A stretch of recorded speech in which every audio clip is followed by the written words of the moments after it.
Alright, this is the second video update on the Envy. This is the closer look with the body off, and so I can explain all of the mods that I've done. So let's go ahead and start with the rear. This is the absolute monster differential. And in comparison to the original differential, you can see it's much bigger. So there's the new diff, and this is the original diff.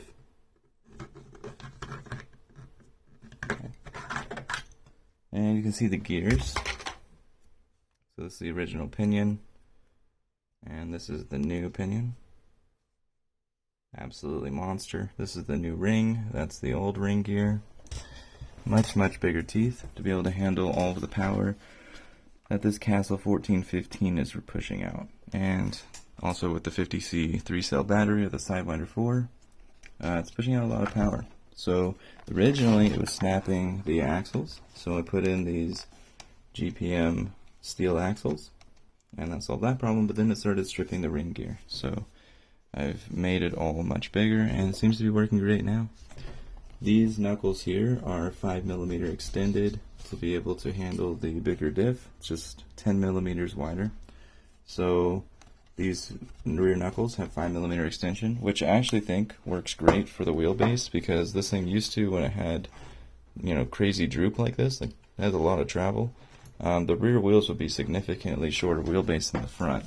So this actually helps with that a little bit by widening it without actually widening the A-arms, because you could just widen the A-arms, but that would actually make the problem worse. So by widening the knuckles 5mm in each side, that worked out great. So what else can we talk about? Oh yeah, the gearbox has been moved forward 20mm. You can see the battery, the gearbox, and the motor, servo for the steering. All of it has been moved forward 20mm to bring the weight balance closer to the front, because this thing is a wheelie machine. You can see also how there's literally no slop in the suspension. There used to be on the original model, you could actually move the suspension, you could wiggle it, and it would have a lot of play.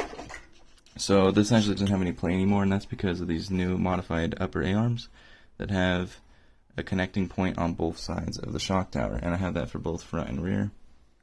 What I had to do for that is move the shocks outward by about 12mm, and so they're more straight up and down now, which is actually really good because, again, this thing is very heavy. So even with these Traxxas 1/10 scale Ultra shocks on it, it's still about 1.5 pounds heavier than, say, like a Stampede or something like that.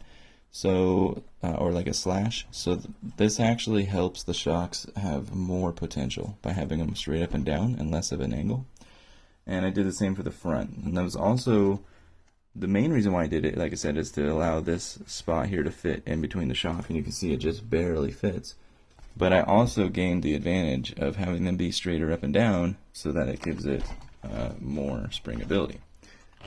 And you can see the braces here that I've added from the differential to the gearbox, both in the front and the back. And let's see what else. I modified middle gear as well, which is so big that it actually has to have skid plates now, because the gear would come through the bottom of the chassis otherwise. And yeah, front diff is stock. It's got the original design with the Traxxas diff in it, and the original dog bones. These actually hold up great. The front end doesn't seem to have a lot of power going to it, because when it's in motion, all the weight's transferred to the rear. So yeah, got the body mounts on here. This is inserts, 4mm inserts, and then I have polycarbonate caps glued on. So let's see, what else can we talk about? So yeah, front and rear shock towers are redesigned. They've also allowed for these bigger Traxxas XXL shocks to be able to be mounted, so they're taller. And yeah, we got the skid plates, both front and rear. These work out great. You can see the big damage up here in the front, but you can see that it actually hasn't damaged the frame, it's just damaged the skid plate. These skid plates are printed very thin. They're actually 2 layers on the bottom, 3 layers on the top, 2 layers on the bottom, and then actually 1 parameter. So very lightweight, and it's just to prevent the actual frame from getting nicked up.